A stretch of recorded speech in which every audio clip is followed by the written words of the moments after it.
The scenario is going to be Destruction. It is a 2015 Steamroller scenario. It includes Kill Box. You need 5 points to win. You get 1 point for controlling the zone, 2 points for dominating. You can't do either of those, though, until you destroy the enemy objective, and doing so will give you 1 control point. You can't do any of the scoring, though, until the second player's second turn. Hey there, this is Malorian, and this will be another War Machine Wednesday. And this one here will be the first time that we have rival cities taking on each other on the show. And on the left, we are going to be having Sean. He's going to be running the Legion of Everblight. He'll be representing Edmonton in this one. And on the right, we have Nick coming up all the way from Calgary. It's a good 3 hours away, so it's pretty awesome that he was able to make it here for the War Machine Wednesday.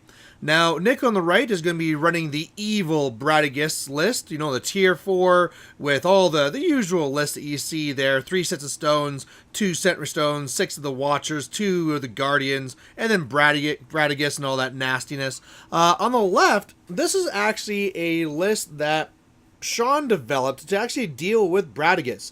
Now, as an ex-Legion player, my go-to would be something like Saren or something like this, but he's actually come up with this Thagrosh2 list that he's actually had quite a bit of success with. And so it's going to be having a couple of Scythians. You would have seen the list already, but there's also a couple of Rakes, a couple of Shredders, a Seraph, and an Angelius. And it's one of these things where at first glance, you're like, wow, that's kind of a real mix of a list.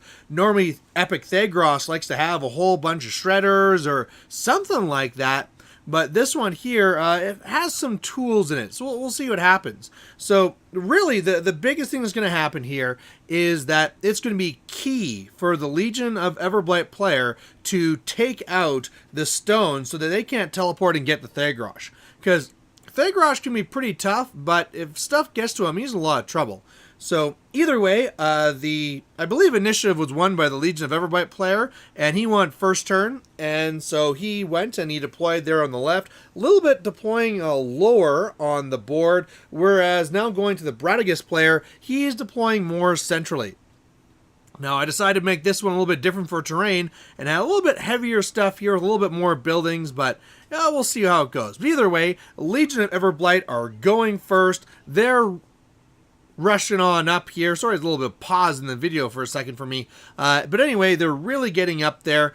Those Rakes, of course, getting tenacity up, so they'll be really hard to hit. Although it really probably wasn't really needed right now because they have stealth anyway. The Scythian, this is going to come up where he wanted to be a little bit closer, but because of my inconvenient hill, he decided to go on the top of the hill rather than trying the balance. But yeah, pretty much for the most part, Slipstream being used by both the Seraph and by Thagrosh to get things a little bit closer. Because, I mean, that distance of 2 inches could be whether you get to a stone or not. So it's pretty important. Otherwise, now we're on to Bradigus turn 1. He's going to go up and try and take some shots at the Scythian. Maybe Tenacity should have been on the Scythian to get its armor a little bit higher, but it actually doesn't matter because he does, I think, either 0 damage or like a couple of boxes. So nothing too serious. Rolling out the shots, trying to do the best he can, but like I say, maybe a couple of damage. Otherwise, just the usual thing where they put up their Animus, they put up Stone Form, really getting on up there. Spreading out a little bit more here. Sometimes you see these formations where they're all clumped together. I'm guessing Nick is not doing that because of the Scythians. They're going to be charging in. They're going to be getting their chain attack and attacking everything around them. And so if he was to be boosted or bumping all his guys together, bunching rather, then he'd just be hitting like 4 guys at the same time or something insane like this. So spreading out, probably the better idea to do. Otherwise, Flush the Clay is up, Synergy is up, all the usual things you expect to be seeing. And now we're back on to Legion of Everblight turn 2. And this will be a very important one for him to try and get in there and to strike at these stones. Like I say, if he doesn't knock out these stones, Thagrosh can be in a lot of trouble really quick because there's not really that much stuff that can get between Thagrosh and Bradigus. So he's going to be going with Thagrosh first, and I mean, look where he's putting them, right there in the middle. He's also going to be slipstreaming to get things up. He's going to be trying to spray the stone. Of course, this will just be shield guarded, but he's right up there. So he is now chips in saying, I have to destroy those stones, otherwise I'm in a lot of trouble. Now he's popped his feet, he's cast Manifest Destiny, so he's going to get the most out of his units. The Seraph here is now going to need to slipstream up the Scythian, which is kind of funny because if you see where he got slipstreamed up to with that proxy base, that's exactly where he wanted to be anyway. So a little bit unfortunate that he's kind of wasting a slipstream on where he could have been anyway, but hey, it's my fault for having crappy hills. So otherwise, he is coming up and taking some shots with the Angelius, or the Seraph rather, shooting at one stone, and I don't believe he takes it out. You know, shield guards are kind of problematic. Shield guard one shot, shield guard another shot, and then the other one just wasn't enough to take the stone out. So all stones still up. Otherwise, the one Scythian is up there at the top. You can see where the proxy base is, and so it got up, it destroyed its one charge target. I believe it's destroyed a stone as well, but it could have really rolled a lot better, but kind of a little low damage. I think he was hoping to destroy 2 of those Watchers, but he's only going to get the 1. Meanwhile, the other Scythian's going to come in here and get in a location where he can hit 2 Watchers, the objective, and a stone as well. So really trying to get the most out of that chain attack here. Buying attacks, buying attacks. 1 Watcher goes down, a stone goes down. So there's the green set is down for sure. I believe the blue one may have also but No, blue is still up and red is still up. So green is the only set of stones down. 1 rake is going to go up and destroy the red stones. So there we go. Red is down, green is down. Now it's all up to that blue. And here goes the other rake. And like these guys can go really far. Movement 7, jump 5, reach for another 2 inches. And so now all stones are down. This is exactly what needed to happen. Now, this doesn't mean that the Legion player is out of the woods yet. I mean, they can still have a very nasty countercharge here, even if they're not teleporting around. So now it's going to be his really objective to try and take out as many of these Watchers as possible to keep synergy down to a minimum.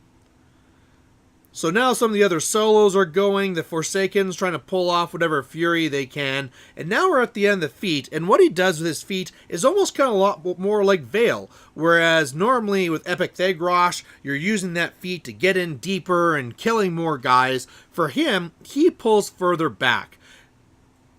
Now the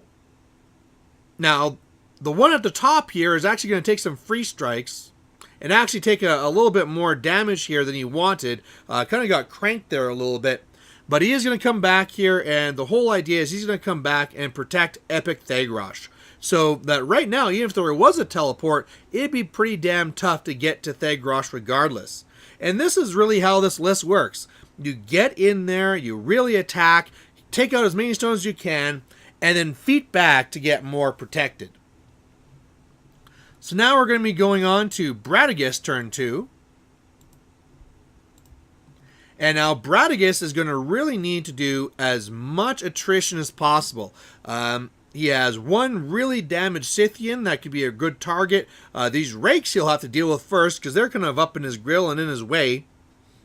So right now he's kind of moving his stones. His stones just be going to positions where they can contest the zone and really more so just get out of the way. So otherwise, he has 1 Guardian starting off the chain, beating up this 1 rake. Of course, once you hit once, those rakes are done because they get knocked down and they're just destroyed. Otherwise, the Watcher here that's further back, he's going against this rake. He actually goes for a power attack throw. So he throws him at the objective. That's going to bring up the synergy and knock down the rake. So now he'll be really easy for actually mannequins are going to come in here and kill the rake. So not really what you expect to see, little silly mannequins killing beasts, but hey, you know, when they've already been knocked down and stuff, that can happen. Otherwise, thanks to Fuel, he's going to get a free charge here onto the Seraph, do some more damage, and like I say, that synergy keeps on going up higher and higher. Now he's going to be going up to try and finish off the Scythian. There'll be a lot of proxy bases here because there's a lot of big models and all the rest of it. But here goes a second one. It's going to be charging in, and it's also going to try and finish things off. But he's actually now making attacks against the Angelius. So kind of spreading out the attacks. I think maybe that could have been a bit of a mistake. I would have really made sure to kill off all the beasts he can. One of the big things that happened here is the Sentry Stones coming up and taking off all this Fury. It actually kind of helped the Legion player because the Legion player was playing really hot. And so coming up here and taking off all this Fury, it's really going to do a lot for him, where he's going to get to do a lot more boosts and stuff like this. But another interesting thing is we learned that he could pull off from the Forsaken as well. But either way, now stuff is getting pretty serious because there's another Guardian that got up there. And the Guardian is going to be killing the Seraph and doing some big attacks onto the Scythian. So now all the beasts are very damaged. And it's kind of unfortunate, again, that he didn't really focus and take out the beasts. He's taken down, of course, the 2 lights so far. Also took down one of the heavies. But now Bradigus is going to come up here, and he's going to try and boost a shot to finish off one, and he's going to miss. So where he was hoping to take out the Angelius, that missed. And now Bradigus is going to be kind of up there, camping nothing, and kind of in a lot of trouble. So now he's passing the turn, it's back onto Legion, and when I saw this, the main thing you have to do is get these guys out of the way. So what I kind of figured is go for, he's going to have to heal. Now here's a real order of activation issue where all these beasts, they're so beat up that Thagrosh needs to go and heal up their aspects if they're going to go. So Thagrosh needs to go first. What I figured is if you repulse away that one Guardian, go with the Angelius, repulse it away again, you can make it so that the lower Scythian has a straight charge on the Bradigus. But he's going to try and go for some other attrition first. Thagrosh went and healed up the aspects. He also put up the Manifest Destiny again. And now is where he's going to start attacking. So one of the things that happened kind of crazy is before this is actually going to happen is a Forsaken went to the top and he exploded and he cranked the dice. I can't remember what his exact role was, but you know, it's a typical thing of a bunch of 6s and 5s and really beats up those Guardians at the top there. Sorry, not Guardians, the Watchers right away.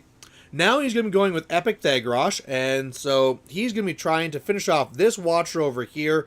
Not really wanting to buy all of his attacks, though, because he's in case this doesn't work, he wants to be safe. Really trying to finish off the Watcher at the bottom, but not really getting the dice to do it. And now he's going to be going with the Scythian, finishing off that guy. Also going into the Guardian, trying to really damage him. So now the Guardian's out. So it seems that more, rather than going for assassination, he's really going for attrition here. And I mean, he just killed 3 Watchers, also killed the Guardian.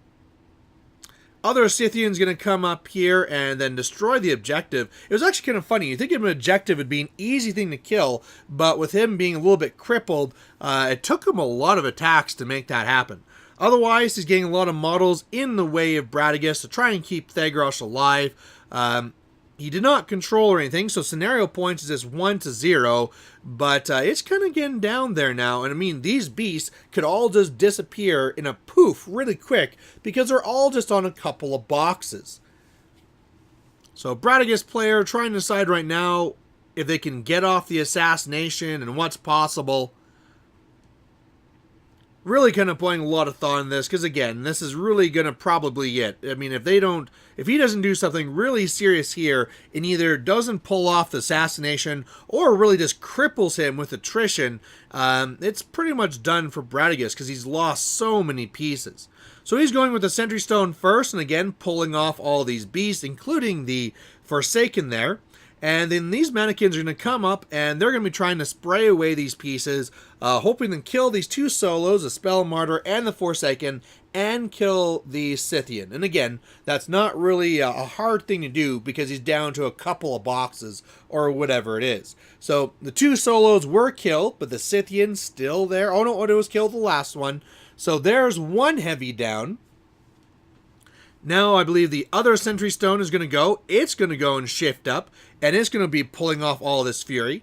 Funny enough, 2 of the mannequins had gone up to kind of jam up a Spell Martyr's up there. Now that they try getting away to do sprays, the Spell Martyr killed both free strikes. That was kind of too bad for him.